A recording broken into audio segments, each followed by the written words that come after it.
Good evening, everyone. Welcome to the January 2020 meeting of the Greencastle Common Council. If we could all rise for the Pledge of Allegiance.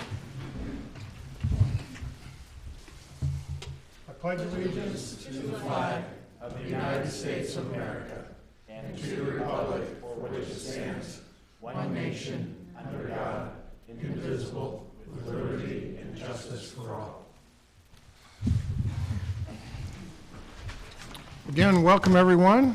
Linda, can you call the roll, please? Councilor Adam Cohen. Here. Councilor Stacy Langdon. Here.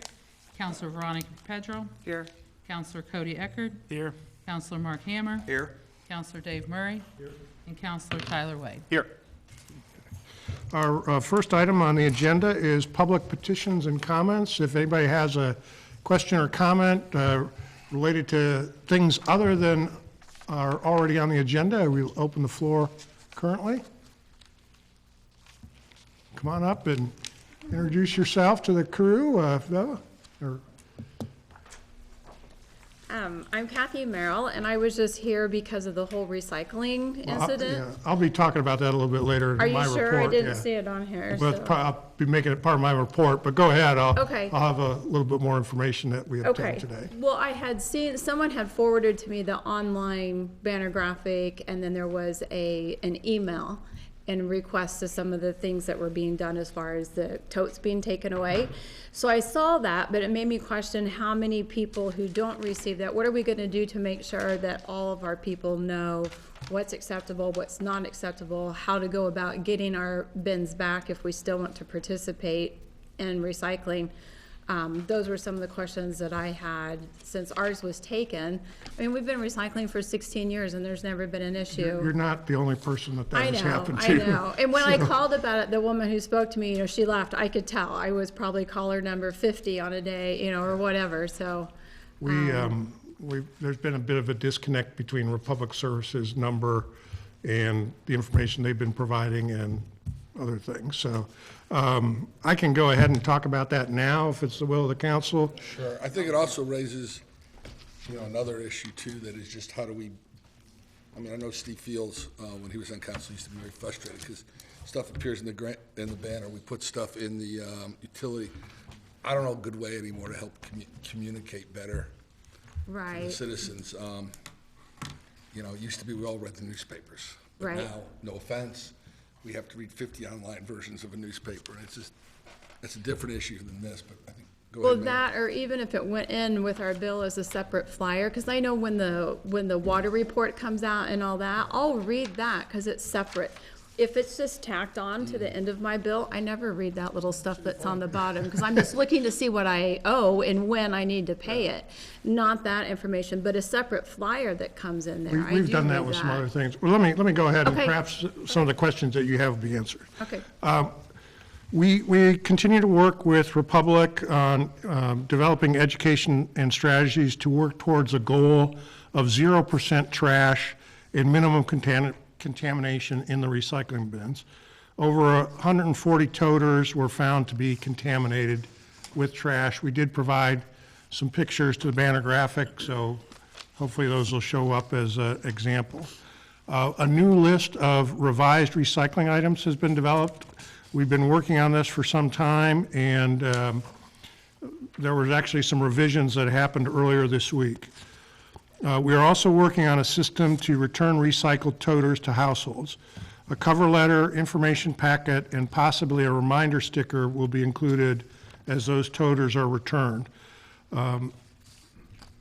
The effort will be made by address and will also give us the opportunity to remind homeowners what materials may be recycled.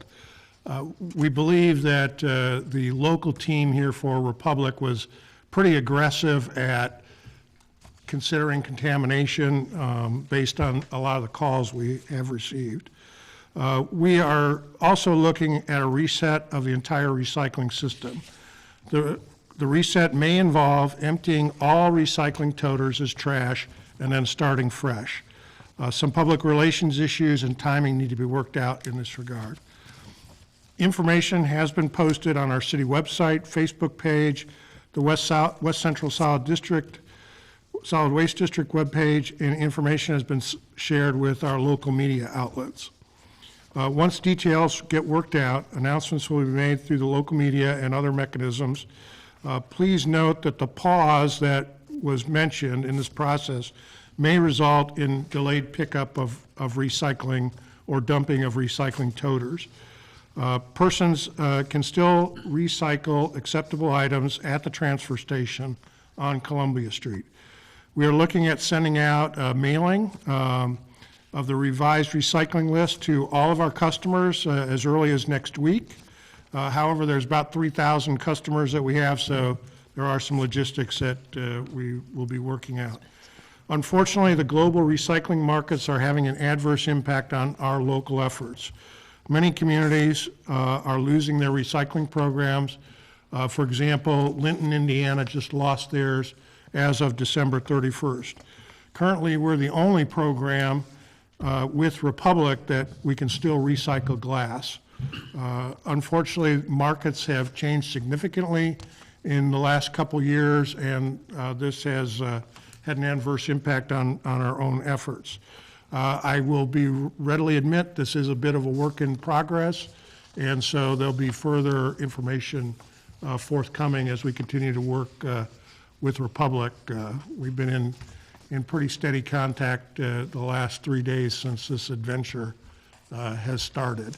I have seen some photographs of what people have been putting in their recycling. In some cases, the effort has been has had good intentions, but unfortunately has caused problems at the processing center. The classic case is the pizza box. Most people think pizza boxes being cardboard. We do recycle cardboard here, but unfortunately the grease in a pizza box causes contamination to the cardboard for recycling, and that can result in a rejection of the load of cardboard. What has also happened as the markets have dropped is those remaining buyers of recycled goods are much more demanding. That's why the comments about things being clean, free of debris. A perfect example is we get hit on the glass issue on 2 occasions. One, there's no market for glass right now. It costs more money to truck the glass to Chicago than they get for it on the market. Second, when glass gets into paper, sometimes the load of paper can get rejected because it's contaminated with broken glass. So it's kind of a two-strike issue with the glass, as an example. Some of the toters, pictures of toters that I saw had food waste in them, grass clippings, tree branches. One had a furnace filter. Another one had a dryer vent hose that was full of lint, and that is not recyclable. So unfortunately, we've had some people who really are using the recycling toter as a second trash toter, and that's been our problem. And so we're going to try to figure out what the best way to deal with that is. Those people that are doing a good job with recycling, but maybe put something in there that has changed or is not recyclable. Another good example is coat hangers. They're made of steel. We recycle steel all the time. The part of the issue is where all this stuff is processed, there is some limitation into what sorts of things can be processed. Another good example is any of us who've had kids or grandkids, those big play structures, they're made of plastic. A lot of times they do have a recycling number on them. The problem is they're just too big to handle at the center that Republic works with. So there's a lot of issues in this whole environment. There's been a lot of national press coverage on recycling markets, and we're starting to feel the impact here at the local level. There have been a number of other communities that have lost their recycling programs. We're going to be doing some research with some other vendors. Our contract with Republic goes through November of 2021. The other thing that I'm learning as I talk to other officials around the state is that we have a significant bargain here in that we receive both recycling and trash removal services for the amount of about $10 a month. People have been advising me that expect that number to go up significantly. I know it's already much higher if you contract privately out in the county for trash removal. So we're doing our best. We do appreciate everybody's patience as we kind of work through this and kind of reset the system. And hopefully we'll get back to normal. Now, what may be normal here in January and February could change a year from now as markets change and things like that. So it's a pretty changing environment right now. So I know I like to recycle. I throw a lot of things in there, and I've come to find out that there have been some things that common sense wise myself I thought were easily recyclable, and it turns out I shouldn't be putting in my toter as well. You know, and you know, another classic example is, especially right after the holidays, all the styrofoam. You know, it used to be they'd take styrofoam. Now they're not taking it. Again, there's no market for the beadboard styrofoam. It's just it's literally trash. This seemed like awful swift action on It Republic's part. was a great surprise to us as well. So there was no prior contact from Republic about Greencastle's recycling system? We have been in contact with them about this issue of trash in the recycling. What was a surprise to us is that we got an email on Monday afternoon, late afternoon, that they were going to be picking up toters the next day. So we had no warning, no opportunity to put a press release out or anything like that. But they did an audit a couple, I mean, we Yeah. knew that they were coming We around. talked about it. We They've talked been, about We it. talked about it at a council meeting. right. Well, they had, Every homeowner hasn't had that.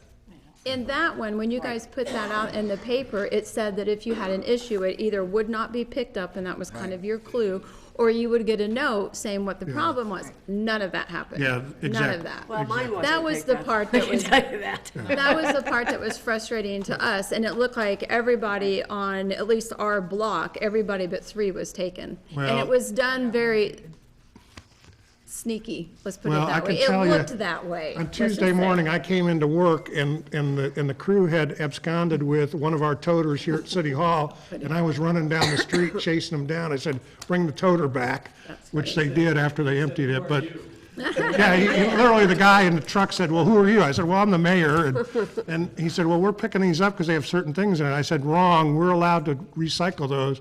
So I said, you need to call your management people, because they were making some errors as well. That was the way it was explained to us. At least we'd have a chance to rectify things if there was something wrong. And I think that was the most frustrating thing as a person who wants to recycle, is that I wasn't even given the opportunity to understand, oh, things have changed and now you can't do this. Oh, I would have totally went through my recycling. We full had stop. actually been working on a revised sheet, and literally on Tuesday, we got information from Republic that we had to further revise that information. But our list from the contract really hasn't changed. I want to make that clear. It's just that in the past, they haven't, or at least they've been not as stringent about requiring people to rinse things out and See, and I always do that. But not everybody does. Right. And in fact, it used to be a requirement, and then You had to peel they- labels at one time off Right, cans. and then they said that that wasn't required, and so people have not been doing that, and now it's because it's being enforced more where they're taking the materials, they're having to pass that along and make that a requirement again. Sure. The actual list of what materials are acceptable hasn't changed, so the contract really is still the same.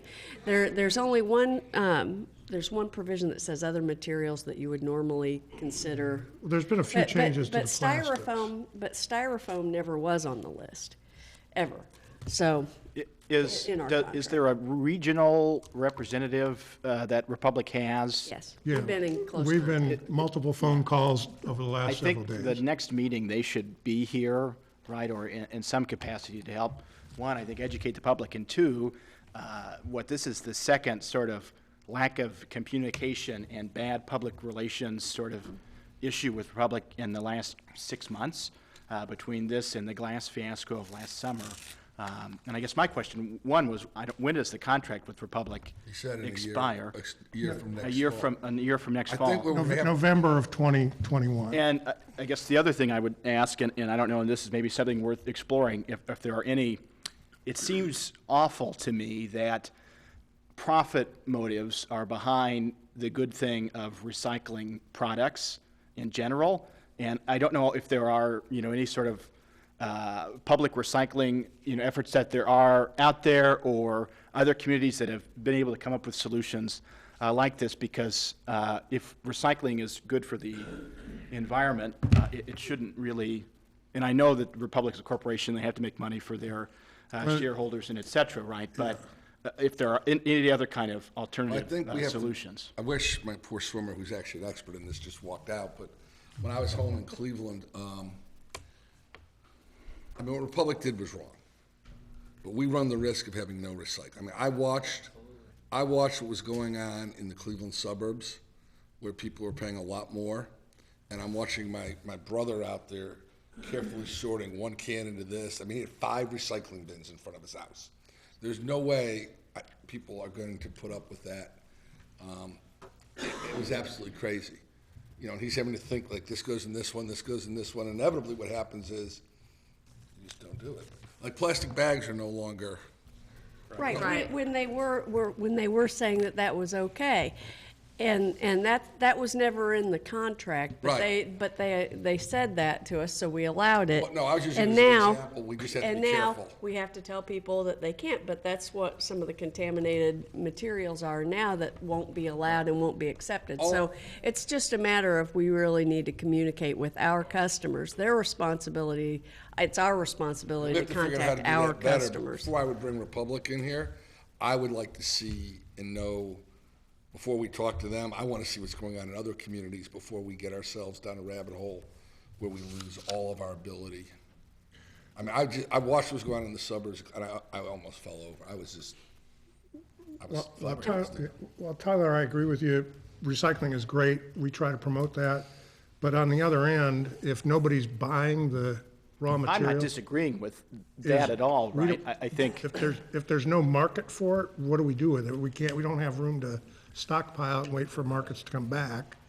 And so that's where we get kind of caught in this bind.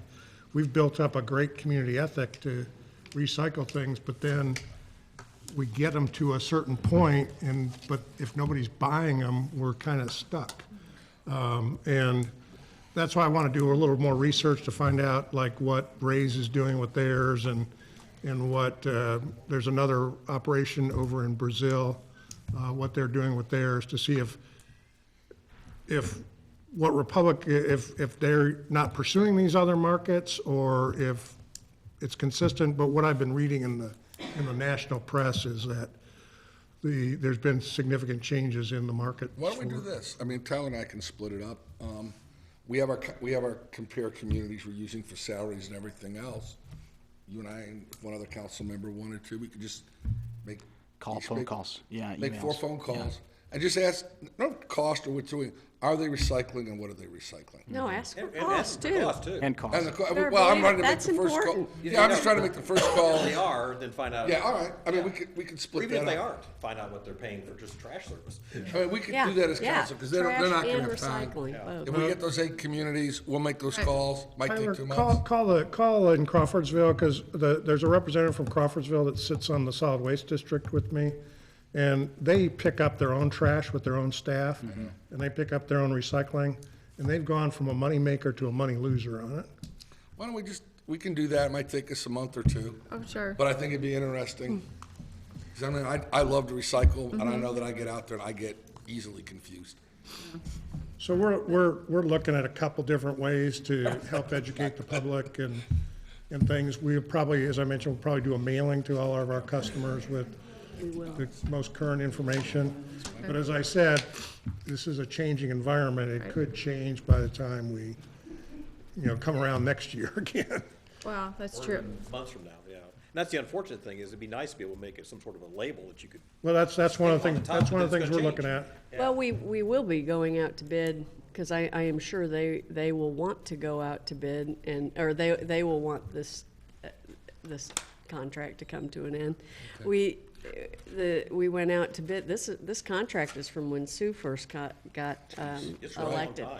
2008, 2009, and they haven't increased, we haven't had one increase since that time. So I wish that communication had been better, but, and that we had known that they were going to take the bins.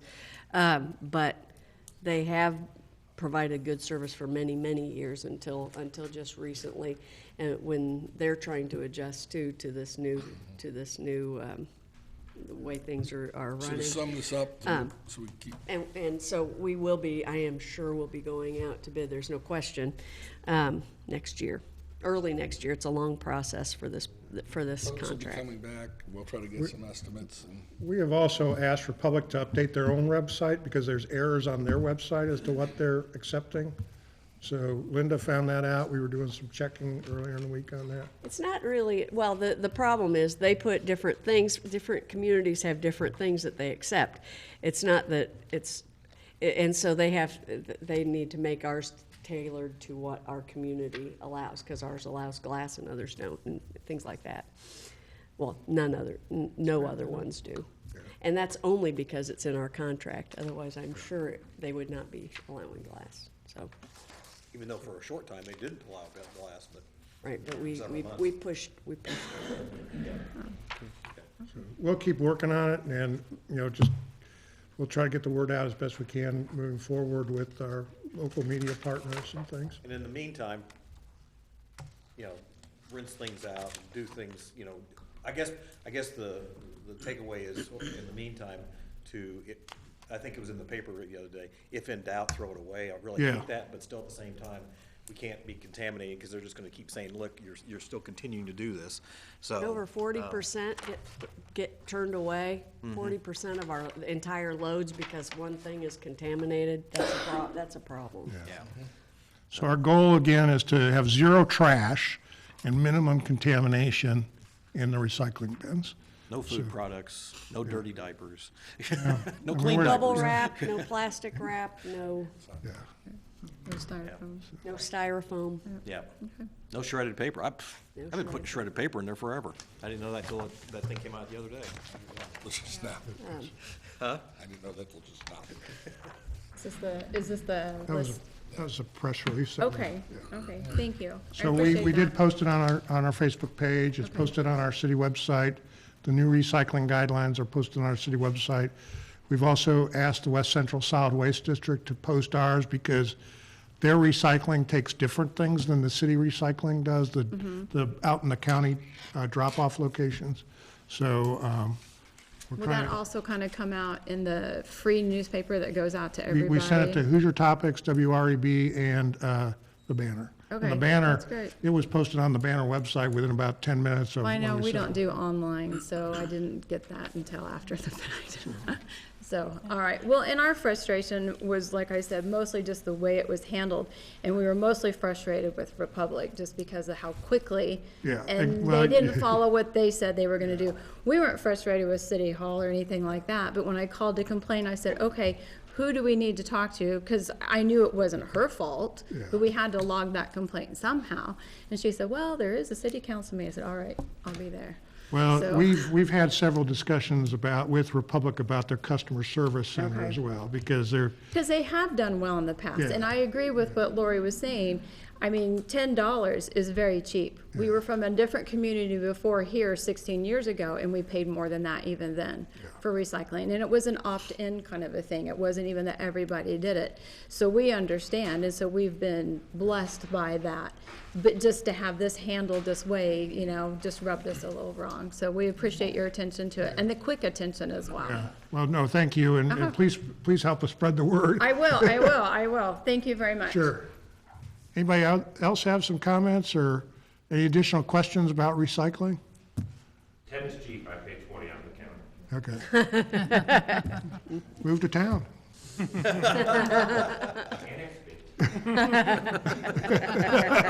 We tried that already. We're not doing that again. Okay, Bad words. Hearing no other petitions and comments, we'll move on to special requests, and we have a request from the Greencastle Music Fest, the Shamrock 5K. So Gail, if you'd come forward.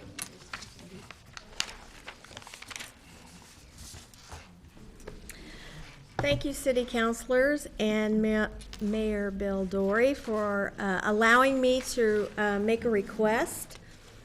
I have, with a small committee, have put together a fundraiser to benefit the Greencastle Music Fest. And as you know, the Greencastle Music Fest is one of the big events that we do downtown Greencastle in August. And just to give you a little highlight of the last 10 years, I went through all my folders and added up everything and came up with what the economic impact is for the Greencastle Music Fest. That doesn't have anything to do with fun. But it's been downtown on the square for 10 years. 9 years has been a one-day fest.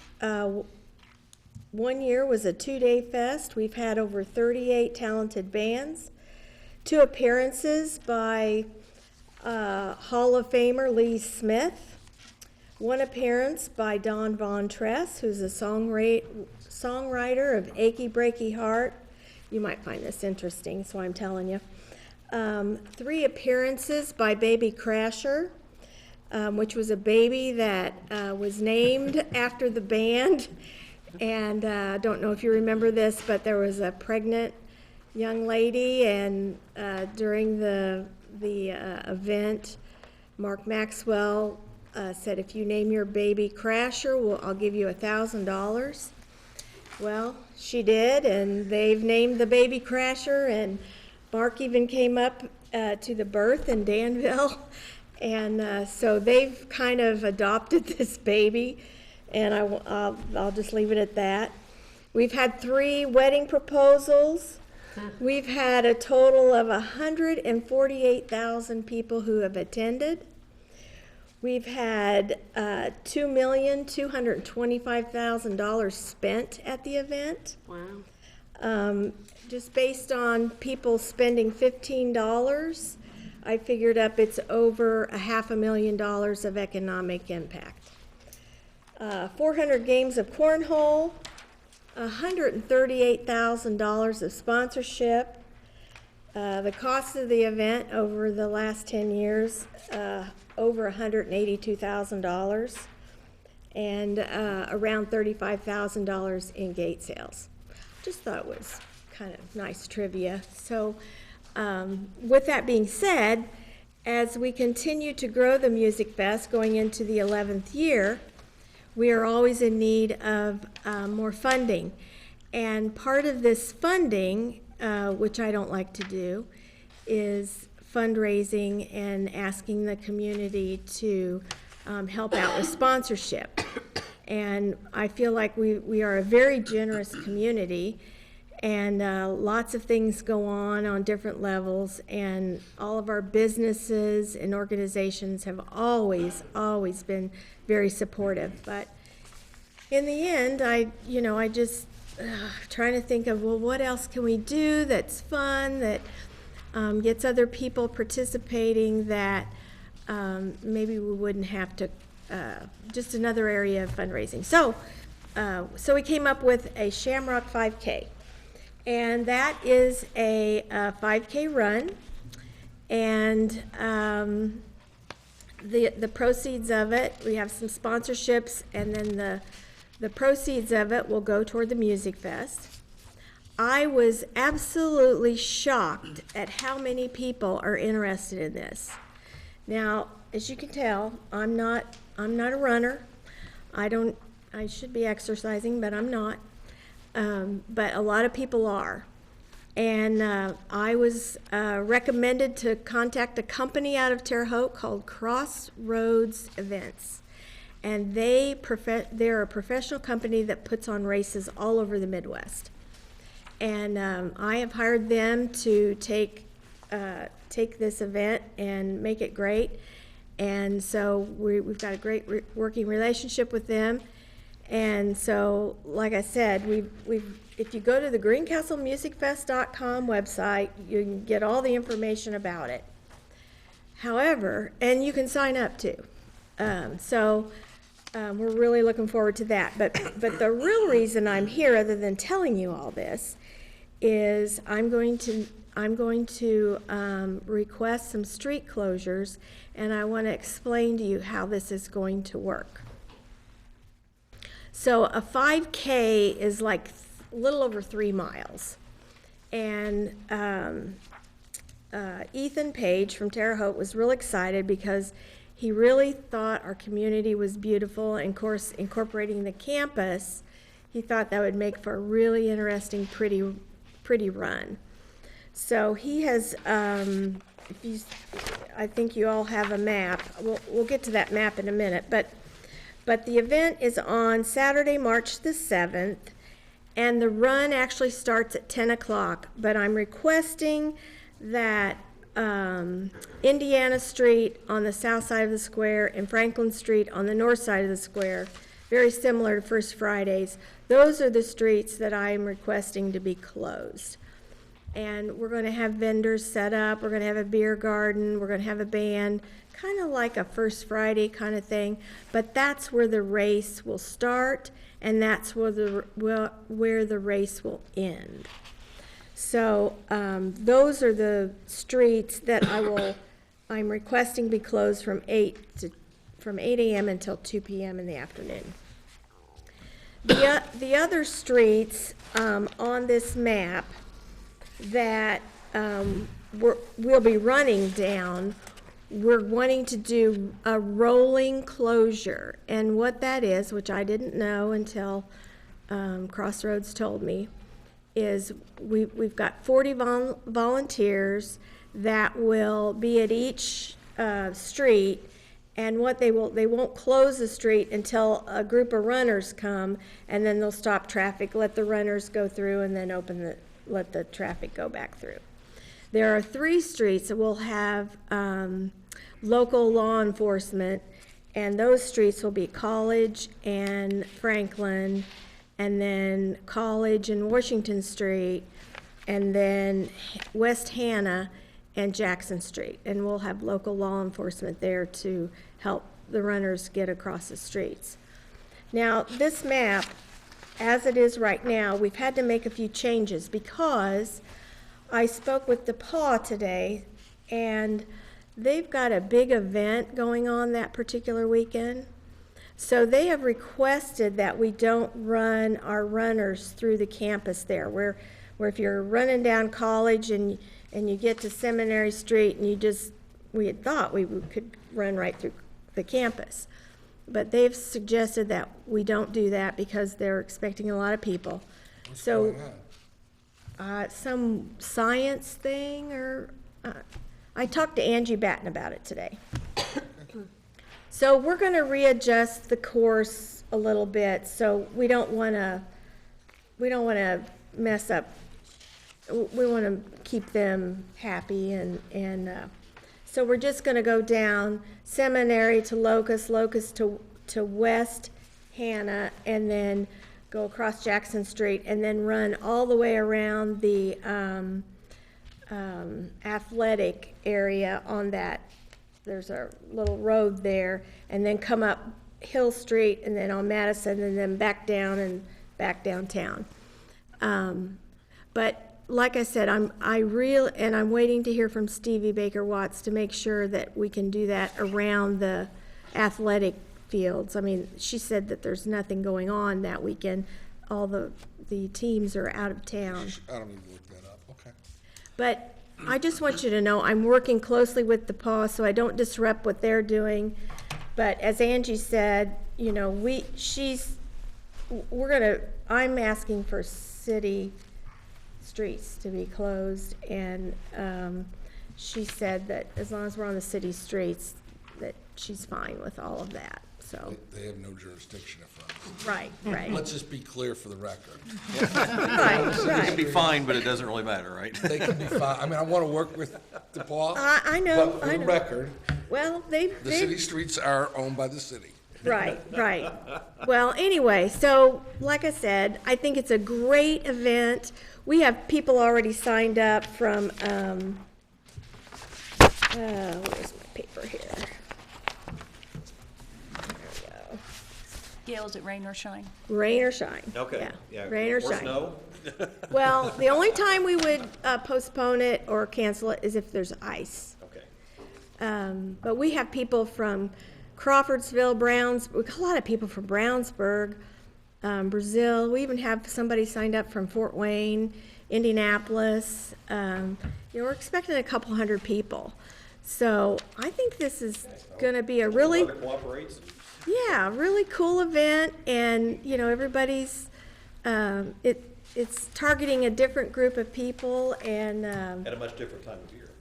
absolutely, absolutely. So, I will get you the absolutely definite map once I'm okay. Me and DePaul are on the same page. Did you touch base with Lori on any language that we would require relative to, waivers? We don't normally, there won't be any alcohol, right? Well, there will be on the Then we will. square. Then we will. Yeah, Not with runners though, like when we had the paw runs and others, we put a line We in do. there. We'll take Yeah, care of it. so. Okay. just She touch always, ba- she's always really good about Yeah, that. just touch base with Lori on that paperwork Okay. if you would. We always yeah. have a I contract just with realized that there is probably 2 blocks of what used to be College Avenue that would be DePaul. Yeah, we don't know that anymore. But I'm also willing to say we could approve this tonight and let the mayor and the chief of police, so you don't have to worry about Lori, Yeah.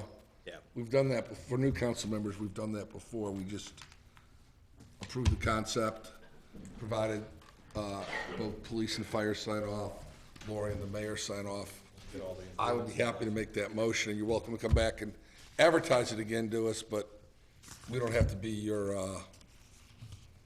impediment. So I would make a motion to go ahead. You had me at hello. This is a great concept, it's a great, Moving Fest is awesome, it's the biggest event in this town, why wouldn't we support you? I'll go to the beer part and you can do the run. Fine. well, we do need volunteers, so if you're not interested in running but want to join in the fun, Okay.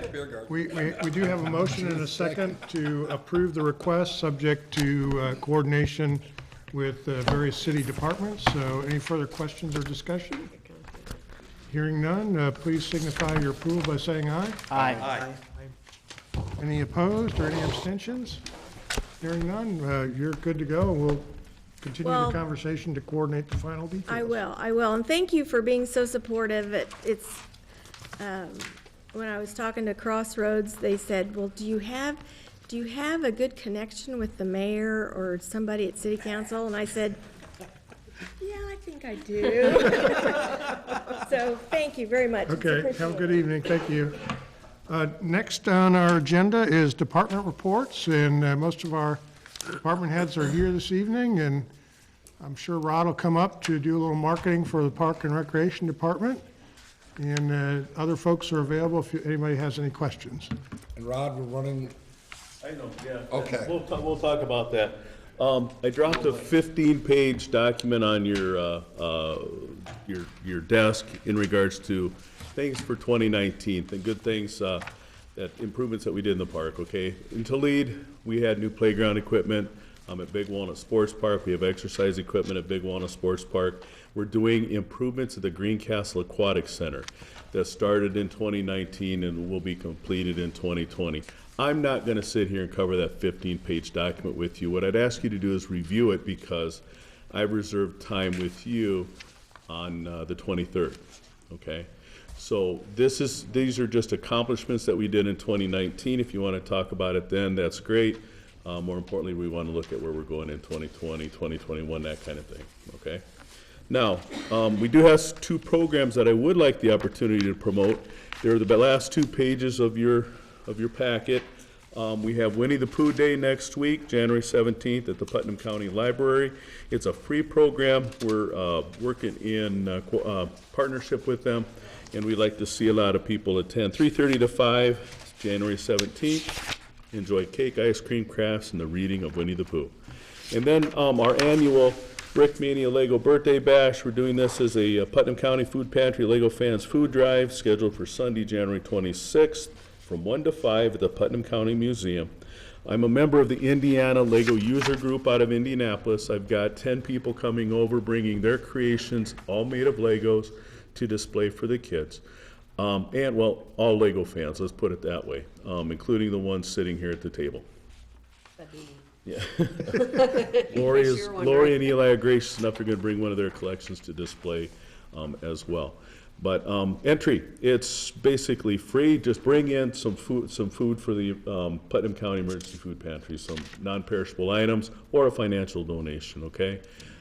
We have a few games set up for that day, but it's really just for the kids to promote the creativity that Lego can do, as well as help promote the Putnam County Museum and the Putnam County Emergency Food Pantry, okay? I would like to end with just a call that if anybody should have a box or tote or an old Lego kit laying around at home and is collecting dust, the Greencastle Park and Recreation Department will adopt any Legos, building blocks, so that we then make it part of our Brick Mania program. Many of which we hold during the year, where we just dump thousands of Legos in the middle of City Hall floor. The kids can come in and play with them, and that. So, but after that, I'm done unless you have some questions for me.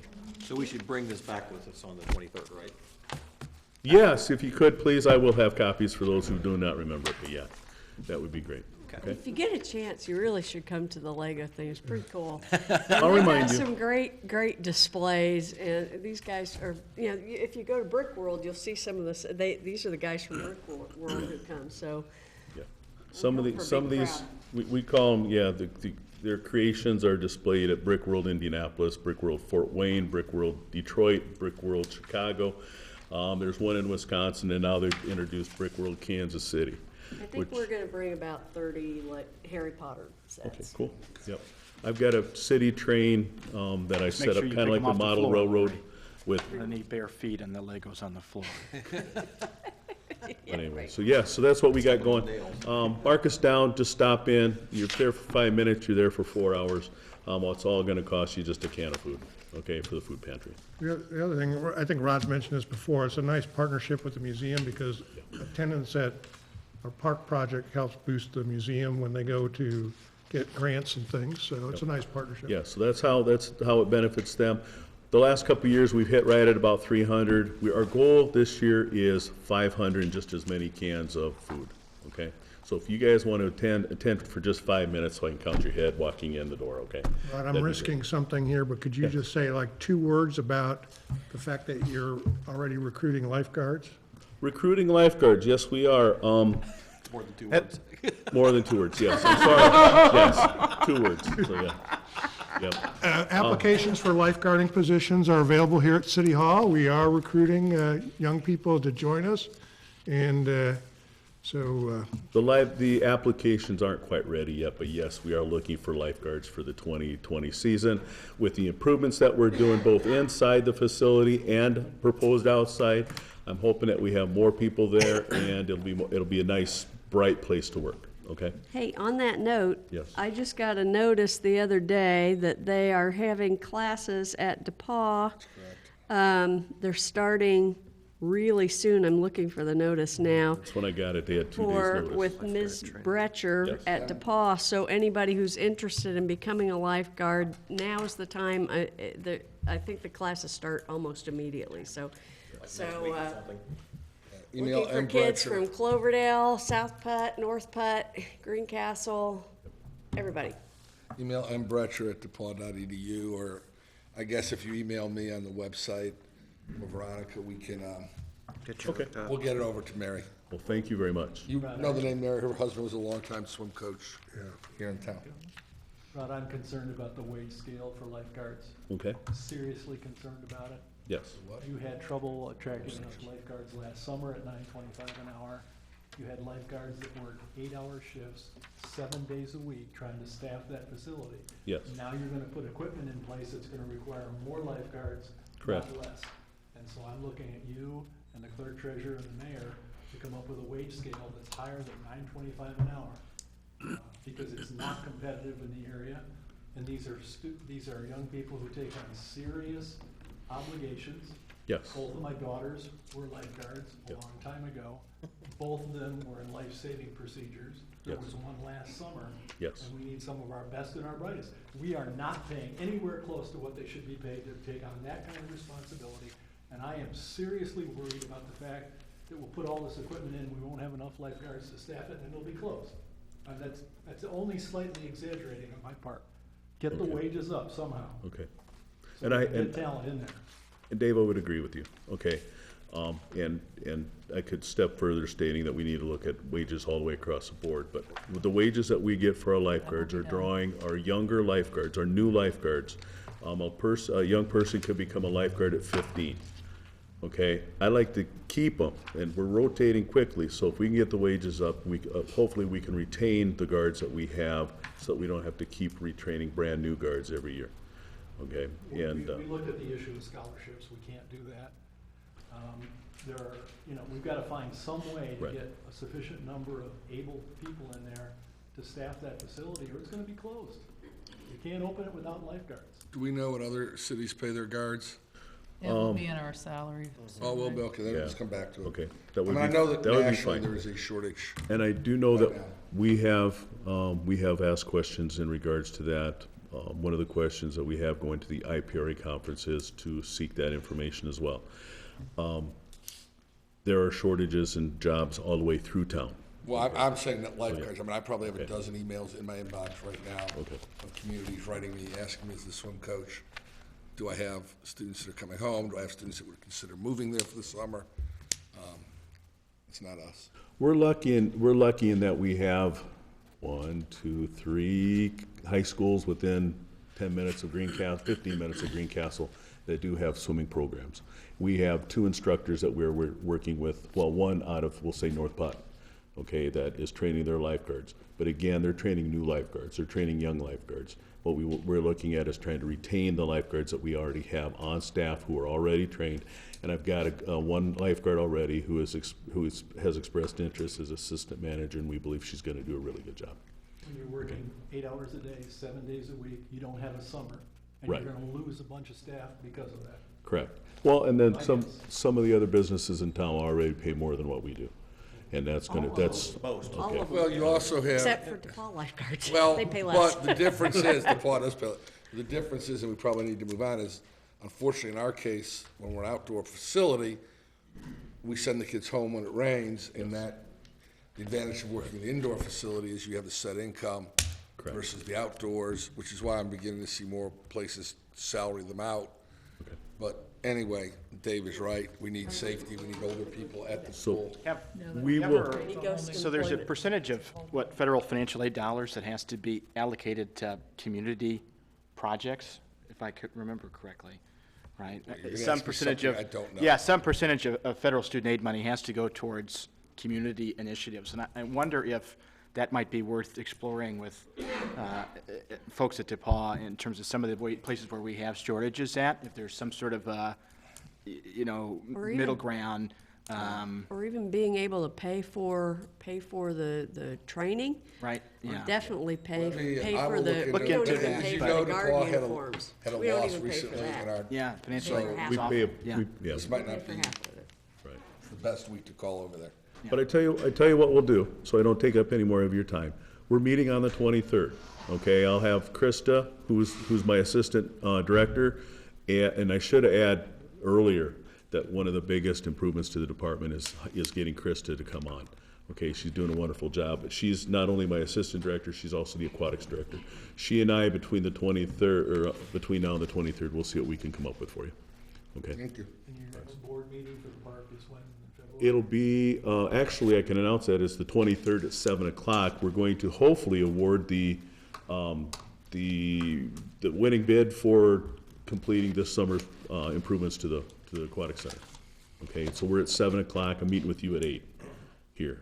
So I will hopefully have a park board member or two, and we'll have that information for you, okay? Thank you. All right, any other questions? Then everybody have a good evening. All right, thank you. Okay, thanks, Rod. Thanks, Rod. Any questions for any of the other department heads this evening? I just want to commend our fire department. You don't have to come up. They obviously do inspections all over the city, and they find many violations, but they are clearly not biased. If you look carefully at the report, they cited themselves for having some fire violations inside the fire department. In fact, not only did they cite themselves, they gave themselves the more severe 14-day repair.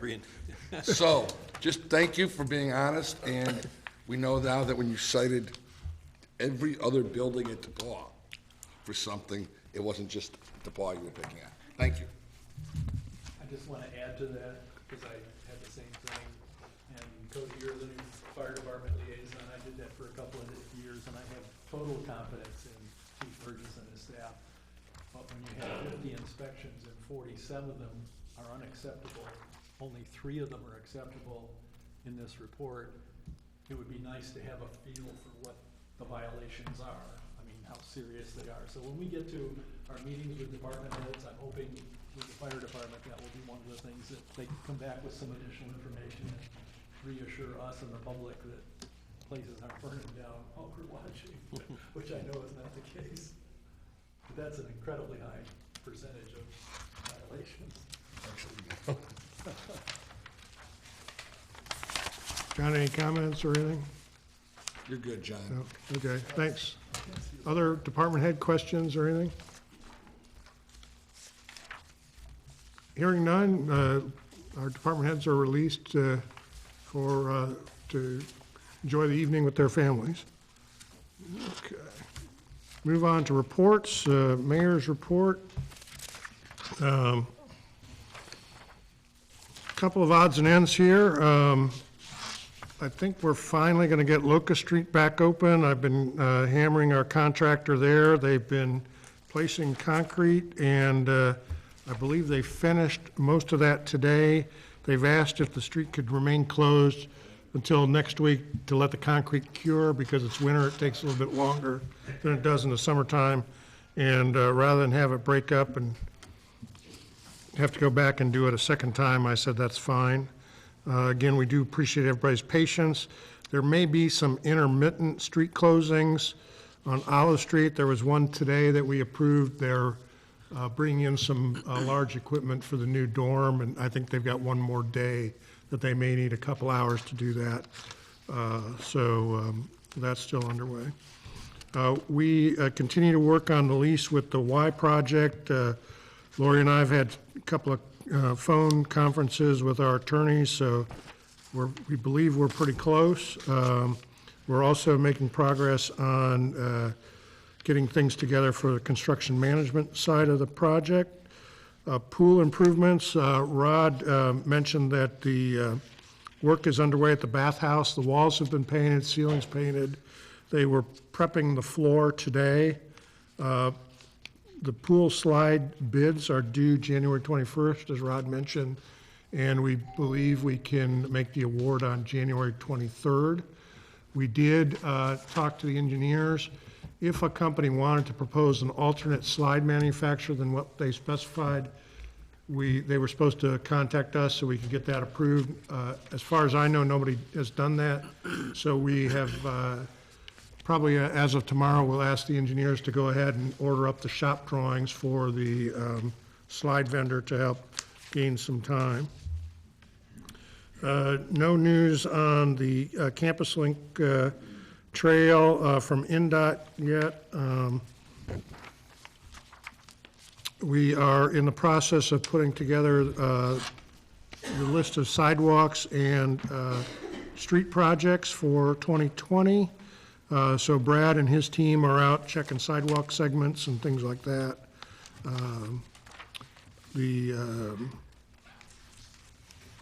We are also working on finishing up the 5-year capital project lists for both water and wastewater. We're pretty close. We have gone back and asked for some better numbers on a few of the elements so that we can bring those forward. And then we have a meeting coming up next week with NDOT on the Jackson Street, Washington Street water line, so I'll know more about that and how that'll all play out later next week. I know earlier in the fall, we talked about when construction companies have to close streets and goes to the Board of Works or goes to us, and is there any sort of length of time at which we ask those to be reapproved or reconsidered for, or? We generally work with the contractor on that, and then also part of it's a safety concern. So in the case of Locust Street, there were a variety of delays that impacted that, and so that's why we It was kind what, of a 3-week project that turned into a 4-month one, Yeah, right? yeah. Yeah. So hopefully that'll be resolved. Now, we will come back in the spring and do a top coat of asphalt on it, but right now the asphalt plants aren't open, so. Other questions or? The only other one I had, so there were, some folks had received, and I saw the legal ad in the paper about, from Boozy and release of I got that. water, or untreated water into the, I guess they're out of the Boozy plant. Is that anything that, know I have about? not had a chance to really look at that in any detail. We are on their mailing list because they're a neighbor. They're actually outside our city jurisdiction, but obviously we work closely with them. I can follow up with their environmental person and see. I just haven't had a chance to really look Yeah. at that. I think I got Everything's that going the on. other day. It's a lot of legalese. it's a lot, yeah, it's really long. I didn't. I was gonna But bring it it's something tonight. with an IDEM waiver and I was them gonna bring it requesting tonight to be ask able Lori, to, but I yeah. forgot. We get, I don't know anything about it. I'll send you a copy tomorrow. IDEM will typically, like, anytime any of our other industries are renewing like a air permit or stormwater permit or things like that, we get notice here. You may show up on the mailing list on certain things, so. I'll send it out to council tomorrow, so if you didn't get it, you can enjoy reading it. Okay? Fortunately, whatever's going on, it's not anywhere close to our water supply. No, Yeah. no. It was a lot of legalese. I'll just send it to you. Cure for insomnia? Yes. I got through the first paragraph and said Lori. Linda? Basically on your, in front of your place tonight, I put the agendas down for all the board retreats. So they're there, they're set for 7 o'clock. You'll see what they're on Thursday nights for the next 4 Thursday nights. So they've been posted, they've been provided to Eric for the banner graphics, so that's when our board retreats will be for the different things. Here at the beginning of the year, we do, Clerk Treasurer's Office does lots of year-end stuff, and we also have a lot of the beginning of the year stuff. So it's very busy in our office getting everything together. So hopefully next council meeting, we'll kind of have a financial statement. My annual report's not due till the end of the month, which you guys do get a look at and do kind of sign off on that. So, but all that will be coming soon, so. Lori, for the board retreats, because I know I'm on the road for 1 or 2, if we don't have a quorum, we're still okay for those meetings, right? Because you're not an official, Yeah, they're official. They're so official. we have to have a quorum But present? you're not, Not making any We're decisions. not making but any you're not decisions. voting on anything. Yeah, but they're official, so We have to have a can't, quorum. accepting information is still. So we have to have a unofficial. quorum present. Okay. Oh, okay. So we just need to confirm that. Okay. Anything else, Linda? That's all I have. Okay, we'll go to councilors' reports. Adam? I don't have much, but I did want to note that Saturday is starting at the museum. I wish Jincy was still here to give this to us, but White's Cleaners is coming back to life one last time. One of the DePaul students, a kid named Conrad Rula, for his senior project, has gone in and brought White's Cleaners equipment, the original, the red counter that many of us remember, putting our clothes over. All that will be back for a couple-week display at Putnam County Museum. And I thought, when I saw it, boy, some people that have memories of town from many years ago. And I think some of the Whites are coming back. The kids are going to be here to be part of the exhibit too. I got a little sneak preview today, so if you're kind of a history person, you'll definitely like that. So for whatever that's worth. That's really, I'm sure something I forgot, but that's what I got. Welcome to our new council members, and I am sorry I was not, oh, that's the other thing. I'm sorry I wasn't at last month's, but we do have some good news. As of midnight on New Year's Eve, Putnam County Operation Life stopped being Putnam County Operation Life and was turned over to the county. The transition went extremely smoothly. If it's not already rolling, there will be 3 ambulances rolling within our county very, very shortly. New paramedics were hired under the old Operation Life, so the county didn't have to incur any costs. It's going to be a win-win for everybody. I think it will ensure much better ambulance service. Actually, even Greencastle response times were beginning to slow a little bit under the strain of 2 ambulances. We're up about 2 minutes, which is significant, a life-saving event. This should bring it back down. So it went really well. I thank our commissioners and everybody for working to make that happen. So that was a good thing. And along that same line, I think it's important that we honor the history of Operation Life. Absolutely. And how they brought paramedic service to a rural county when paramedic service was unheard of. Actually, it started in the basement, I believe, of the Delft House. Okay. At DePaul University. It started with a group of college students. And its roots are kind of similar to our original fire department, which also started in the roots of DePaul in a fraternity house. And there's been some turnover at DePaul, so I haven't had a chance to bring it up, but I thought maybe it'd be neat to bring some of those people back. But you're right, and we have, compared to other small communities, our medical service is amazing. What we're able to do, the training our paramedics have is far beyond what most communities are able to do. And Eric, the director, is leaving us, but he did a great job, and the transition is going smoothly. And you're right to thank those that did it, the volunteers, and now you go out and see these professionals doing it, and it's like a whole new world. Yeah. Watching them, what they do. They just had an OB simulation lab here from St. Vincent's for free. It's amazing. Yeah. So hopefully, this was a big, big step forward. I think some other discussions started to come out of it towards the end of other areas we can look at how we provide services countywide in a better way. So it was very friendly. And I believe that I'm not on the board, so I'm not responsible for the ambulances anymore. So that was the best thing. Well, Thank you for serving on that. Rick Woodall stopped in the other day, and he said they did get all their approval for Medicare, Yep. Medicaid reimbursement, and so even on the financial side, it's a pretty smooth Oh, it's a transition. huge win. They get more money. It's huge. Basically, the gist of it is when they were private, they could not collect as much money per run. If it were turned over to the county, the city, or the hospital, Medicaid pays more, and they can use tax, they can grab people's taxes who have the money to pay but refuse to pay. So this is gonna be Win-win. hopefully a great win. They've got some ambulances that need replacing. They're gonna be in a much better position. The employees are getting better benefits from PERF now. Yep. I can't think of, right now, I'm just not gonna win. It seems amazing. The old Operation Life Board will continue in existence for about 2 years to ensure that all the finances go, and if there's a problem, they'll be in a position to make sure ambulance service continues. So that's what I got. Yep. I too would like to welcome Cody and Veronica, and for your folks at home, what you don't know is they've been sitting in our meetings for the last year, so I'm sure picked up some good information that'll help you jump right in. As I think of 2020, I'm excited about the council and some of the things that we will hopefully be able to accomplish.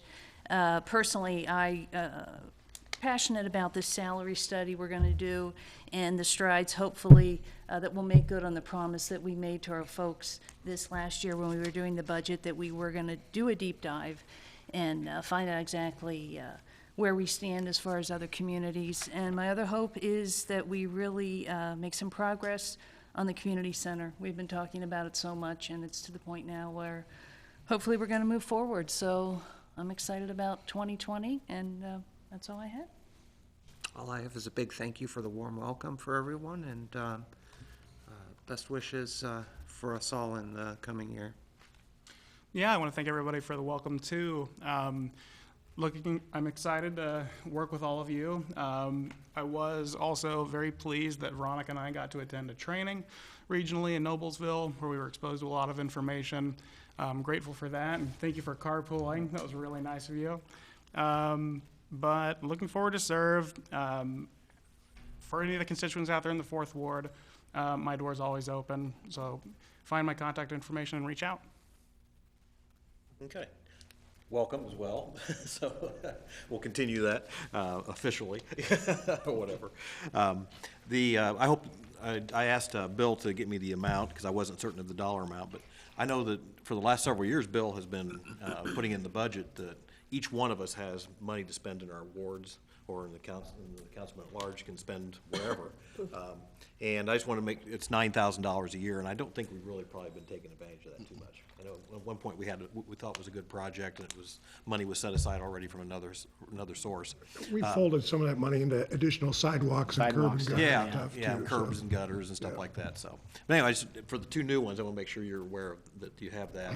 And for the other 5 of us, just a reminder and everything else. And maybe, if the ward councilmen see a project that $9,000 doesn't go very far, come to all of us, really, but, come to the 3 at large if you've got something and everything else, and we'll try to partner with you, so. Cool. And as representatives for the city, those that are sitting out there tonight, if you have projects or thoughts or issues, please come to us, and it's not just the 9,000 per that can potentially be a part of that. I've already made my concern about the lifeguards known. I'm not going to rehash that. Twice today. The only other thing, and I talked with the mayor and the city attorney about this today, and Stacy first raised this with the cemetery, and maybe as a first step, looking at some bids to do some of the function of the cemetery. And Bill, I know you've been meeting with Ernie at the cemetery and Brad at the park, at Public Works, and Rod. I would just ask that you indicated there'd be one additional conversation, that you have that additional conversation before we come back on January the 16th, where we're going to talk about the cemetery, so we've got a full idea of what the 4 of you or 5 of you think is, what are the trade-offs here. We're going to have tough financial times ahead, and this might be the first step in looking at how we might be more efficient. I'm not going to prejudge what you all will come back with, but I think we owe it to the city and to ourselves to at least look at that cost issue. We're just not going to bury as many people as we used to bury, and how do we do that as effectively and yet efficiently financially as we can? So that's my only other question, and I will yield. It wouldn't be an early year council meeting without my reminder that our friends in the General Assembly are back in session.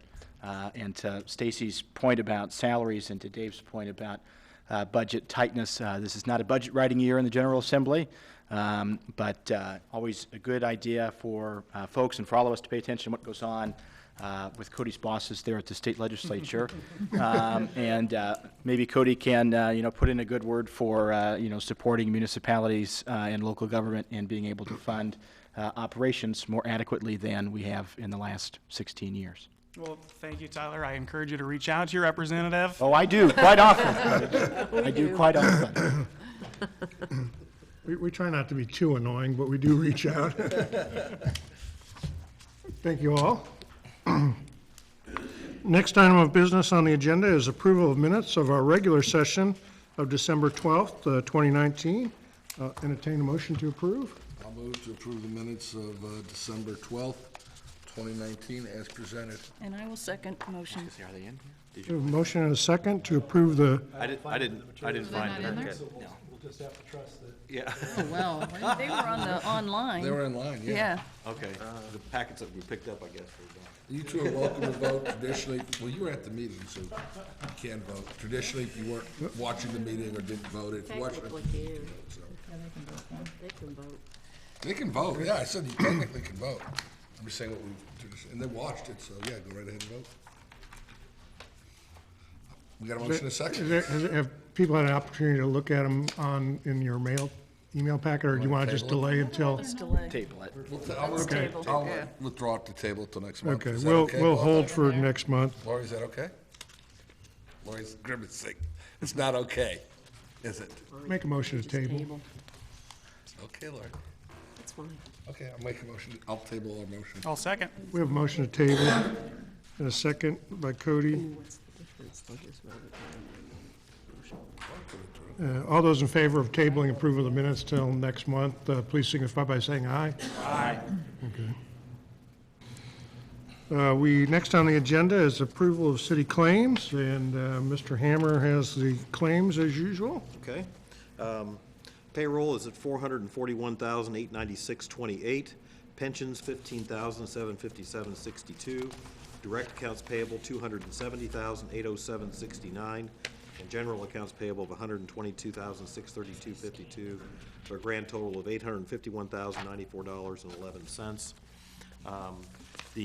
On the regular or general, I guess, regular accounts payable, we've got A.A. Huber for some pool maintenance. I think it was closing of the pool for $1,009.65. We've got annual dues for AIM for $4,976. We've got $4,000 on one of the credit cards for park improvements. Got a whole bunch of salt. Now if we just get some snow. No, it'll keep, it will keep. We're stocked up, $46,605.87 for salt, or chemicals, I guess. Partitions for the park in the bathhouse improvements, $14,143. And we got some, we replaced a whole lot of tires on the police cars for $2,771.44. I think that was it on that. On the direct accounts payable, these are rather large expenditures and everything else, so we've got the Department of Public Works street roller for $38,896.897. People Pathways for $28,897. Food, I always have trouble with this. Foyt's Construction for Indianapolis Road for $41,300. Got some miscellaneous police gear for Nelson and Company for $4,549. General obligation bond payment of $86,254. Energy conservation, which is the park improvements, for $7,925. An edit bond payment of to First National Bank for $21,148.70. Law enforcement training to the academy for new officers for $1,090. And then the other two, then there's about $40,747 of normal insurance and utilities and what have you that make up the $270,000 in the direct accounts payable. So with those explanations and detail, I would move for approval of the claims as presented. I'll second that. We have a motion and a second to approve the claims as presented. Any further questions or discussion? Hearing none, please signify your approval by saying aye. Aye. Aye. Any opposed or abstentions? Motion carries. Next item of business is new business. First item under new business is Greencastle Putnam County Development Center annual contract request, and Kristen Clary is here for any questions. Good evening. Aye. I come before you this evening. This is something we do at the beginning of every year. We have a contract with you for economic development services, mainly for some of the new people on the council, as well as some of those that have served before. We really focus on three specific areas, the first one being industrial development. Our budget is mainly funded, $50,000 from city, $50,000 from county, and then about $40,000 from private utilities and other corporations that we serve inside the community. And those mainly come from industrial development. They are the ones who are our major employers, and all of our major employers employ people that pay economic development income tax, which is distributed to the municipalities, and then that gets redistributed to us through a contract. So we really focus inside of those economic development opportunities in industrial companies, both manufacturing and distribution, and try to help solve their needs. And the number one need that we've had now going on about 4 or 5 years is the workforce development component. So we bring educators and employers together, along with some community leaders, and we have that conversation over and over about what are some of the needs that we see and how can we help solve them. We work very closely with Area 30, Vincennes University inside of that, and Ivy Tech to help solve some of those issues. So we really focus on that. Right now we're sitting at about 3.2% unemployment. Anything under 5 is really unemployable and at full employment. So we're constantly looking for new and inventive ways. Our industries are also stepping up. They're getting much more technologically savvy. They're employing robots now, and some of those entry-level jobs are going away, those no-skill jobs, and so they're now professional skills and really what we call blue-collar workers before, but now those are the skilled trades.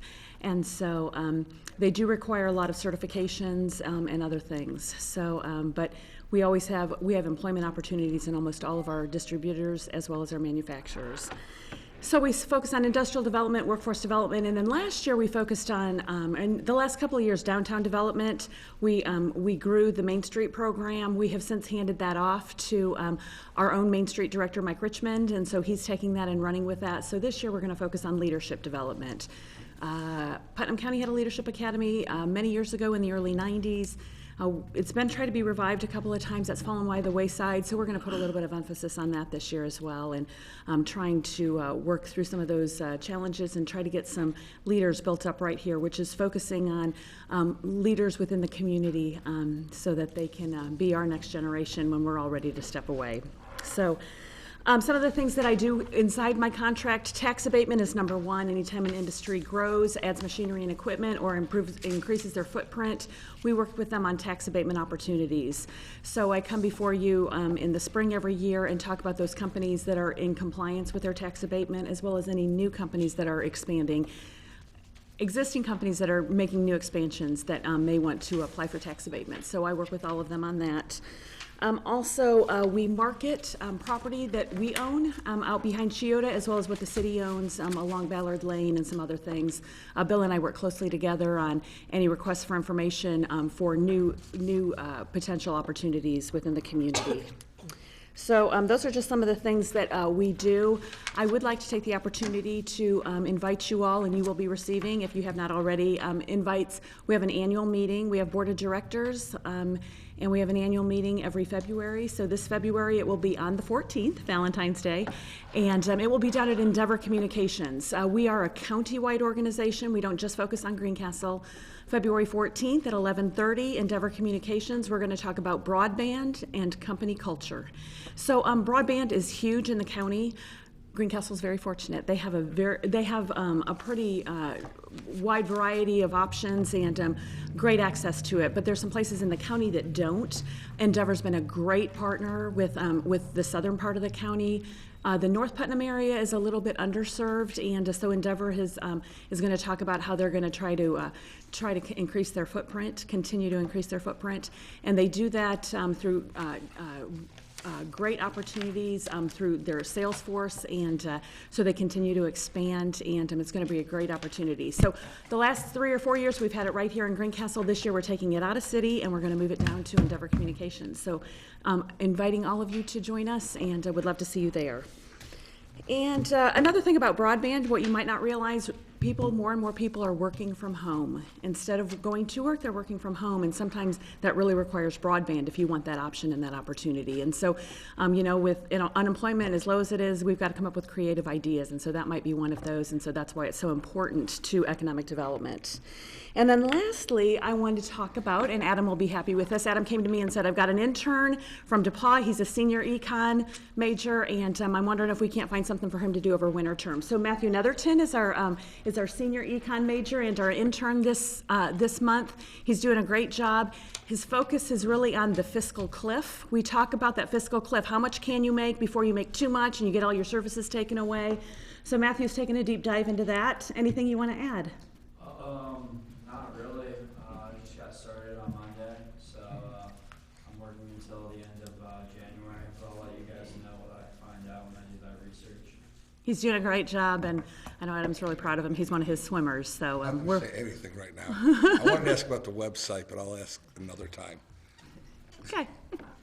And so anyway, it's going really well, and we're grateful for the opportunity to help train him and just get to show him. He's worked with small businesses before. This is the flip side of that, where he's getting to see the nonprofit side, but the economic development side, and how we work with municipalities as well. I actually do have one kind of serious question that spun off the cliff. When we did the thing here on the homeless and poverty the other day, one of the issues that keeps coming up, and Stacy and I talked about it, and we just haven't had a chance to circle back, is daycare and night care, child care. And I know it's not something that is that anywhere within your crystal ball area of work, or? It's conversations that have happened. That's probably not on our front burner, but we could certainly address it. That's so hard. We do have a brand new, entity right here in Greencastle called Elite Skyhawks, and they are offering some of those services. They do some preschool and a little bit of child care. Transportation is sometimes a problem with that, and so, how you get that transported, and we do have You some. don't have to, no, I just wanted to put that Great. somewhere in the back burner. Thank you. Of the head. Matthew will study that this month. Well, So. It's just paper that I was quoting. It's just paper I was quoting from the other day. Great. Yeah, he already said, he said, I've already been studying this, so it's a perfect opportunity. So Judy Purvis with Circles and the Transformer Group and him are meeting and going to kind of just discuss some of that stuff. And so, we're just trying to really get a grasp of what makes sense, how much is too much, what's not enough, and do we need to really ask our employers to help step up to the plate. A lot of our employers have already done that. Bill, when he had my position, he really had great conversations with them about if you want quality workers, you're going to have to pay quality wages. And so a lot of them have taken that to heart. So I come before you tonight asking for the 2020 contract approval of our contract with you. Again, $50,000, that's not an increase. That's been that way for about 3 or 4 years. And I'd be happy to answer any questions. If you guys ever want to talk to me about economic development, my door's always open. I am in the Community Foundation building, and we're there to serve Greencastle as well as all of Putnam County. Make a motion that we approve the contract for professional services between the city and the Greencastle Putnam County Development Center. Second. We have a motion and a second to approve the expenditure of $50,000 to engage the Greencastle Putnam County Development Center for economic development work. Any further questions or discussion? The only thing lightheartedly was you said the people are employing lots of robots, so where do they pay their edit tax? Right. So the robotics are the ones, so they're, it used to be you'd have like people putting bottles in boxes and that kind of stuff, like out at Phoenix Closures and stuff. Now they've got all these robotics where they're all doing all of that, the menial labor, and so you got to know how to run those robots. So that's where you don't have to have a 4-year college degree, but you have to have certifications. And like I said, Area 30 is great about doing some of that stuff. I can't say enough about our local CTE programs, career technical education. Probably paid them to an offshore bank in the Cayman Islands. Yeah, right. That's for the, yeah, exactly. Any other questions? Hearing none, please signify your approval by saying aye. Aye. Any opposed or abstentions? Okay, we'll be in touch with all the paperwork. Great. Thank Thanks you for guys coming so by. much. Really appreciate it. Okay, next item of business is organization matters for the council. So our current council president is Adam Cohen. I'll turn it over to Adam, and then he can run the next 3 items there. Do some things here. So number one, I will just motion that Mark Hammer take this job with one caveat. I do not, and I'm looking at Dave or Stacy, I am not trading and doing claims. I don't do math. I'll continue to claims. Netherton will vouch for that. I don't do math well. So this is not a swap. And I promise to review them every month carefully. Thank you. I'd like to thank, well, we haven't voted, but Adam, you've done an outstanding job as council president. You've provided amazing leadership, especially to me as a new council person 4 years ago. You took me under your wing, and I know that you are open door for any of us if we had any questions. I know you were the right hand to Mayor Dory and Lori, and we just I appreciate personally everything you've done to help this group. Well, it's been a fun council. I mean, I think the point I always like to make is that we have to go back to, actually before I was on council, before we had our last party line vote, and I know Mark and I actually had coffee and we discussed that, and I certainly hope we can keep moving forward in a friendly, nonpartisan, partisan way, so. I I'd like to know when that partisan vote was. It was actually for the election. The election tie, right? That's Yeah. what I figured. It That's the was only one I when, can think of. we actually, the people that don't know, we had a tie, and it came back to council. I was not on council. Right, I was. And I became president, walked in one day, sat where Mark was, and the then president said, would you like to be president someday? I said, can we get coffee and talk about it? He said, well, I'm resigning at the end of this meeting, so you have 10 minutes. So Mark and I at least had coffee. And here you are. Yes. So I'll make that motion. Needs a second. I will second the motion. Thank you. Thank you for your kind words. Motion and a second to elect Mark Hammer as the council president for 2020. All those in, I just want to add one comment. I want to reiterate your comments about Adam, and I mean, you've been through some really tough, touchy times. And Mark and I talked a couple of days ago. You know, in my world, I'm retired now, but when you get to October 1 in the financial aid world and the FAFSA goes live nationally and you're doing work in multiple states, you know, for 2 months, I'm out of commission. He has that same experience at tax time. And my hope is that as a council, if Mark finds himself in that place in March and April, that we'll turn to Adam with his history and experience, just making the suggestion that we have somebody to turn to. I'll always help counsel. Thank you. If I'm not in Vegas. Yes. Hopefully it won't be anything too pressing in March and April. No. Things have really, the last couple of years, the mayor's got things. Things have been very, we have a great administrative staff here. Really, it's easy. When you really get in trouble, Lori just takes care of you. yeah, takes care of You all remember of my us. very first hearing when we had to Got stop? a red pen. We had to stop the legal hearing because Lori had to explain certain things to me. Anyway, Which time? which time? Yeah. How many times?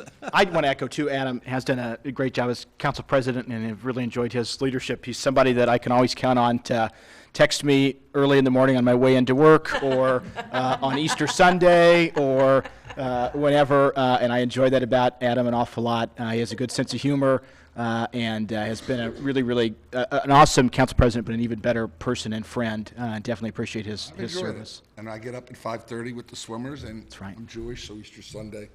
It's open. Just another day. I think one time, Tell the accolades, but can we do the vote? yeah, I was going to say, one time Adam, So he could be had- officially out of office. he had texted me on some holiday and was like, hey, do you have time to talk? And I think I asked, was Cloverdale invading Greencastle? Because if not, it can wait. It never stops. Call the question? Thank you. Any other comments? Question has been called. All those in favor signify by saying aye. Aye. Any opposed or abstentions? Okay, well, I wanted to thank you again also. There's nothing more I can say than what's already been said, so just thank you for your 11 years of service as council president, and I hope that I can do as well as you have and everything else, and hopefully not with not near as many issues probably, so. Are you taking notes on all You've this been for practice president tomorrow? before. Once, Getting notes on this? yeah. Yes? No, isn't that for the secretaries? Yeah, I want you to repeat this to the team tomorrow. Has it been that long since you were It president? was, Because it was when John, Rafiki I was barely here. Yeah. And John Wow. resigned on me. Wow. Yeah, time it was, flies. well, Nancy was, What? yeah, No, Nancy so was the only not. thing, with the one time I was president in the last 24 years, the mayor had surgery. Yeah. So I had to surface, I had to step in and run the meeting, and it's a meeting that ran till midnight. That was I back in the never day, run a that meeting. back in the days when we were yeah. really running long Don't meetings. get any ideas. So we don't. Bill, stay healthy. No, yeah, I will try to. So, and thank you all for your vote of confidence. I appreciate it. I think you should take over now, right there. Let's keep Okay. going. Okay, so date and time and place of our meetings for 2020. The last 4 years, we've been meeting on Thursdays at 7 o'clock, second Thursdays at 7 o'clock. I had a fleeting moment of thinking, well, why don't we return back to Tuesdays? But I think That'd be what I've great. heard is What would that it be? there's some people that really prefer Thursday evenings and would work better for them. So I would entertain any kind of a, Lori, you said going back to Tuesdays is better? Well, I just remember that it was hard, it was a conflict with certain department head, didn't you, isn't it a conflict with some of your meetings? Yeah, BZA, and then, Park, aren't there park meetings sometimes? First Thursday. Our park meetings meet on the first Thursday of the month. Okay, well, it just seemed like there was something else. Well, do you all have a preference? I Well, mean, department heads notwithstanding, I will say that Thursdays are much better for me, especially during the legislative session. Thursdays, the legislators go home, and so I get to get out of the building too. So especially in these first few months, it works well for me, and I know it works for everybody. Veronica, do you have an opinion on that? Either Tuesday or Thursday works for me, so I can go either way. Slightly selfish with Thursday being a heavier music gig schedule in Greencastle. More opportunities potentially for flexibility, but I've slated out all of these second Thursdays into my calendar already, and they're all good. Just one thing. We can get more claims You paid. say, do we Leave have it on any? Thursday, I like leave it on second Thursday then, We can is get that more, consensus? we can get more claims paid too if we have it on Thursday. Are there any holidays? Trying to look quickly, but we can Christmas, work New around it. Year's, no, there's Friday, there's leaping to Friday Friday. this year. Normally, we like to set They're them late all in the month at anyway. I don't think once. we have any that are being that middle, that second week of the month, other than like Columbus Day or something like that, but that's always a Monday, so. And that's one of the advantages if we meet on Tuesdays, one of the advantages for Thursday, if we meet on Tuesday and there's a Monday holiday beforehand, then that means that Linda's gotta get everything ready by Friday. Well, and on Monday, Well, we meetings always get have to have shifted anyway. On her Yeah. day off. We always have to have stuff ready by Friday anyways if we have That's it on true, Tuesday, so. Yeah. But we can actually get, you'd be surprised how many claims come in I think we're good. Monday or Tuesday, the council week, that we go ahead and get. Yeah, no religious holidays. Nope, we're I did a good. quick look. Okay.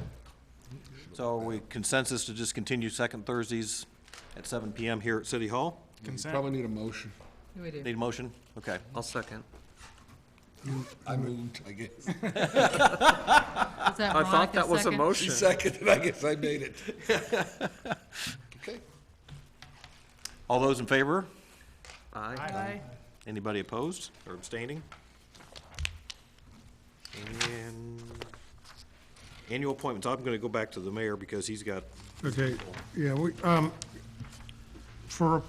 this kind of starts our appointment trend here. The city council has 2 appointments to the redevelopment commission. These are annual appointments. They're currently filled by Erica Gilmore and Lottie Barkas, and both have indicated their interest and willingness to serve another year for the city. This is redevelopment. I make a motion that we reappoint Erica Gilmore and Lottie Barkus to the Redevelopment Commission. Second. David. We have a motion and a second to renew the appointments of Erica Gilmore and Lottie Barkas. Any further discussion? All those in favor signify by saying aye. Aye. Any opposed? Abstentions? And then the mayoral appointments to the redevelopment commission will remain the same as well. Drew Bratton, Gary Lemon, and Gwen Morris have agreed to serve, and Brian Cox has agreed to continue to be the school board representative. The one request I would make, Mayor, is that when you're sending stuff out to the redevelopment commission, just like the school board is interested in what's going on with RDC, if you could copy members of the council so that we can see what the agenda is and what's going on. We may or may not be there, but, given where the things we're gonna face fiscally, I think it would be really helpful for us to just be in the communications loop on that, is that okay with you? What all do you want? I'm the one who does it all, or doesn't do it all at the last minute. So what all do you want? What all do you want? Meeting time and agenda. Okay. What are the things that are going on that RDC is, Okay, and oftentimes, which may or may not be important to us? oftentimes, I mean, since we give the annual notice, it's always the 4th Wednesday unless we change it of the month, at 5:30. If we send out an agenda, it's oftentimes very late. So just know unless you have heard otherwise, it's the 4th Wednesday at 5:30. And then the agenda will be forthcoming at the last minute probably. It's changing, you can let us know about the change in the date and the time, that'd be great. Okay. Thank you. Does everybody want the agenda? Might as well. I mean, Sure. if you do, you might as Nice. well just create a distro for all of How us. about getting me a secretary? Would that be nice? Can't just do it on, if it's extra work, I don't. Go ahead. It would be nice. I'll get you an intern next year. I got tons of interns. month. You want one? For a month, I'll take one for Sure. a month. I hope it's just adding us to your distribution list. It is, but I'm typing minutes. Okay, next on the agenda are council appointments. I did email out to the council ahead of time, who were the incumbents. The first is the Greencastle Putnam County Development Center. Currently, Stacy is the incumbent there, so it's up to you as a group to determine which one of you represents the council at the Development Center on their board. I very much enjoy that board, but if someone I else, think Stacy's a great representative for us. thank you, Dave. We need motions for all these? Do we need to, if it's by consensus, it is okay, or does the record need to have a motion? Can we do a motion for the whole group at the end? I think so. This is not anything that's like a resolution or an ordinance or anything, So we'll do just one go at through the them end. all, and then we'll just do one motion that we approve everybody for the council appointments. Okay, next item of appointment is the Commission on Sustainability, and Gary Lemon served in that role. That group meets not every month, they take a few months off during the year. They do a variety of things on an environmental basis for us, help us with the farmer's market, the community gardens, provide some advice on some other projects that may impact the environment and things like that. So that seat is open, What time do they meet at? usually at 5 or 5:30. Yeah, usually it's 5 o'clock. Yeah, I can't remember what day, though.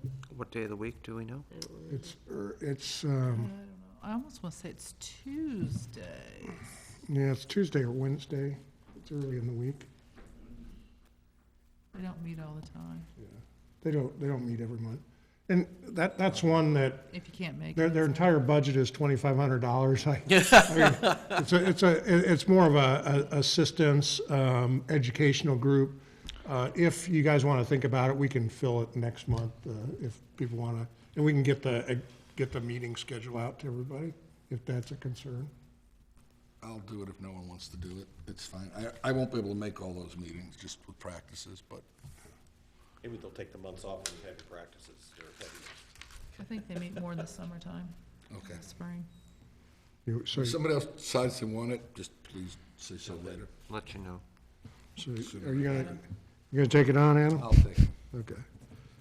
Okay. Next is Putnam County 911, and Stacy has served on that board. It's one that I can serve on, or a city council member, and from the start, I thought it'd be useful to have a council member on there, so Stacy took on that role, and she... I'd be sent- happy to step away from it just because my name's attached to a lot of these things, but it was one of the most interesting groups of people, meetings that I've ever been to, because I got to be a part of the active shooter in the school trainings. They talk about technology upgrades, they talk about things coming down the pike, and it was just very informative, and if anybody wants to take it on, I just think they meet once every 2 Yeah. months, and there's like 10 people on the board, and 80% of them are named Dave, so if you call someone Dave, you're pretty much covered when you go there. I'd be delighted to take that one on. Sheriff Department, Fire Department, they have representatives, county council, city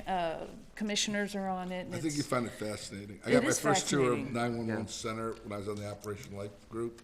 And you've been back. It was just, I blew my yeah. mind away. When you described it to me before, I mean, Good. Dave, remember that. Call Dave, people Dave. all the days. Yeah. Okay. Next is the tree board. The tree board meets quarterly. They help us, with our tree inventory, contracts to maintain trees, provide technical advice, and it also helps us obtain our Tree City designation. How many It's years usually in a row a late afternoon meeting, 4:30, 4 times a year. How many years has it been now for the Tree City designation? 20 or 22 years. We're waiting to see if we applied for designation. We should be hearing back on 23rd or whatever. 23rd or 24th year or That was something. this is an outgrowth of the park board a few Yeah, years ago. yeah. I served on it briefly, I'm not allowed on it, I kept calling it an elk tree. Seriously, Wait, you kept what? I kept calling like the elm tree, the elk tree or Oh. something. Elk tree. I really got It's just being honest. At least you didn't call it a moose tree. I was kind of told somebody else should be on it. So, it's truth. I'm just sustainability. I know, 3 of us are good. We're looking that way. Early afternoons are really hard for me. They're hard for me as well. Okay, well, again, you can think about it, we can backfill later as we need to. I can go And ahead then do it. last- I did one of the early years, so I can go ahead and try to make most of those meetings since they're just quarterly. Does the council member have to be the member, or can you appoint somebody? I believe it calls for a council member being a member. I'll go ahead and do it. Mark, you'll fill in Yeah, for now? because Okay. I believe that I was maybe like the initial Okay. when it first formed.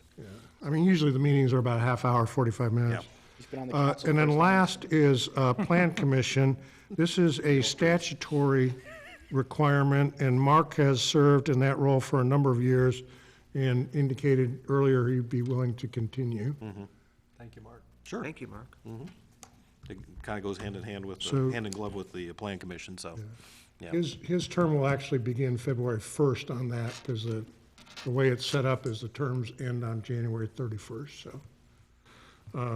Okay, so we'll entertain a motion to approve those appointments. Budget. Budget Committee. Oh, I'm sorry, Budget Committee, I've got that down here as a separate. So last year, the Budget Committee was Mark Hammer, Stacy, and Gary, so who I'd is, like to actually go on that. I'm off of it because I didn't think the president, I don't know why. I'd like to go on it as well. I'd like to continue on it just because I have 4 years and we took some steps to move in a different, in a new direction this year, and I just want to follow through on it. Yeah, so I'm glad that 3 of you have stepped forward. You'd already indicated you would, and so I really appreciate that. Because I can't do it when you're meeting early in the year like this too, so. But I think it's important that we get off and get started on what we promised, and like Stacy had said earlier in the meeting, so. I have a question. I'm gonna look at Stacy and Mark on this. And I wouldn't do it long-term, but, Gary was the other person. We've got 2 of us that have never been on the budget committee.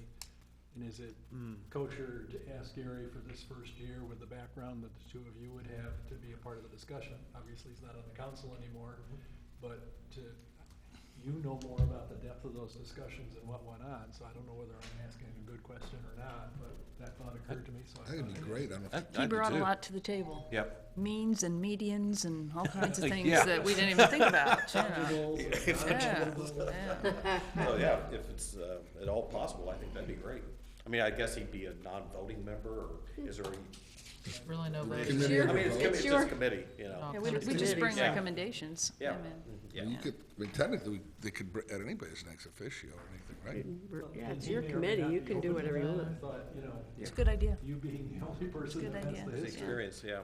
Yeah. so Budget Committee would be Stacy, Dave, and Adam, and then if Gary's willing to assist. Do you want me which to I'm sure he talk to will be. Gary, or do you want? Better- I think better Okay, from you. I'll talk to Gary and see, and are we thinking, we talked about meeting early in the year, like first quarter, didn't we? Yeah. February, March, when are we gonna have our assessment back? I imagine it'll be about April or May. I'd say About when? maybe- April or May. So maybe we meet in April. Yeah. That's good for me. Before we vote, can I bring up one other committee? And it's probably a bad name, but the Human Rights Yep. Group. It really needs somebody from council, I think, to shepherd it. And I really vowed I wasn't gonna do that, so I don't know if somebody else. You want to explain to them what it is? Just, I mean, you were in the meetings, but just so you, Veronica's with us some at the meeting, but basically, and Lori's gonna do better than me, but, the Human Rights Group was initially formed. It is not. Human Relations. Human Relations. It is not a commission, it's not a court of law. The idea was particularly to provide support to Lori on issues surrounding Title VI, and also to be a place that can kind of help educate people in the community. It's not meant to be just about race. It deals with everything from physical handicaps to mental challenges to anything that can make the community better. Lori's always talked about the need. She needs a committee that takes action to do Title VI work. Does the group have meeting times, dates? No, because it's never met. It's never met. They have applications. They have and some the school applications. board's I would be gonna interested appoint in people. doing that. Would you be great. interested? Yeah. You'd be Yeah. great. And whoever does it, I want to be clear to, is going to probably have to take the first step to get it. I got it to here, and I don't want to just abandon it, but I said all along that once Yeah. it got passed, I was, Have folks applied to be members? We have some names, Okay. we have some names, and I do have 2 people from the school. Good. That they've already appointed them? Good. I don't know if it's official yet, but if it isn't It yet. isn't, it will soon be. Yeah, Okay. Why don't the 3 of us get together and, okay, yeah. sounds good. First person that came to mind, but Yeah. I'm really glad to hear you say Yeah. take that on. Good. Okay, Well, I do so- want to talk about the budget committee membership more. Is this something that we could possibly table until the next meeting to decide full membership on? well, I got it, and maybe this will answer your question too. Lloyd, it's a committee. It's not even a real, I mean. Not a standing it's not committee. even, it's a informal group you guys So- put together to just go over and things. So I guess my So- question is, because There are no bylaws, there are no rules, it's just in the history is the council, a few counselors have gotten together just to talk more in depth with Linda before the budget process starts. That's what it is. But does it- It's not like a standing budget committee like you'd see at the legislature. does it, That's how it's functioned, right? Am I right? Just preliminary work. but you do announce yeah. the meetings, right? They're publicly posted? Yeah, Yeah. we Yeah, we have to these will announce be them. publicly posted, So anybody from council can come. Yeah, Absolutely. so we could yeah. have 4 That's- members on them, I guess, because they are advertised. Yeah, well, in which case, I'd like to throw my hat in the ring too. I do think that I'd bring some expertise to the table, and if anything, getting their feet wet in the budget would be a wonderful experience I'd be happy to offer, so. Because it will teach you how the budget works and is put together. Maybe I should go. Learn. I don't want to know. My understanding is. that's how you can get it. My understanding was it was always open. It was just to make sure that we had somebody, it started to put an extra set of eyes on the budget and the deadlines and all types of other fun things. It's just gonna be a much more in-depth this year, starting much earlier with the whole salary dive, investigation and everything else. So that's why we are bringing it up now, because normally we just do it around budget time. And say, okay, August. which- Yeah, we get together in Who are the August. 3 people who wanna Yeah. meet with Linda and the mayor? So, Okay. We could actually meet earlier to actually go through and discuss what all parts there are to the budget and how we come up with those items. That sounds Learn more about monopoly money. fungible. fungible, we gotta keep that term. We could do that. So do we just add 4th person to it, since it's a publicly? It's held gonna be meeting? advertised anyways do it. whenever we do it, so we could have 4 people on it. Okay, It doesn't have any standing legal authority. no, but we don't have to keep it to 3 just because, to avoid a quorum, because Quorum, yeah. it's a We don't public really- meeting. If it's a standing committee, you have to publicize it Yeah. regardless. Okay, so I guess we're adding Cody. Cody? Good. Okay, so everybody happy with the appointments? Entertain a motion to approve the appointments as a group. So moved. Second. Was that Tyler? Tyler.